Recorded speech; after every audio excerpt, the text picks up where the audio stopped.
Iran মানে পুড়ে যাওয়ার পরেও নিভে না যাওয়া একটা জাতি। ইরান মানে একটা নাম নয়, একটা বার্তা। তোমরা যদি আমাকে ভাঙো, আমি ছাই থেকে আবার আগুন হয়ে জ্বলে উঠব। তুমি কি মনে করো কমেন্ট করতে ভুলে যেও না। তুমি ইরানকে কিভাবে চেনো?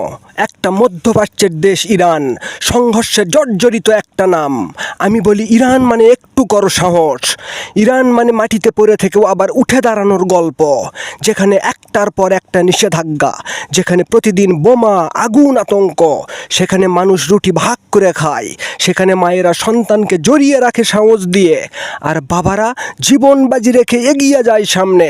তাদের চোখে ঘুম নেই, ভয় নেই, তাদের চোখে আছে কেবল প্রবল আত্মবিশ্বাস।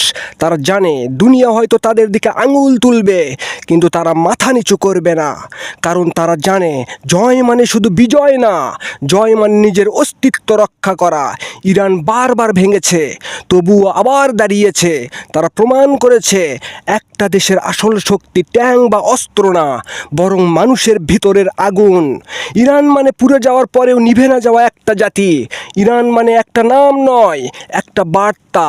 তোমরা যদি আমাকে ভাঙো, আমি ছাই থেকে আবার আগুন হয়ে জ্বলে উঠব।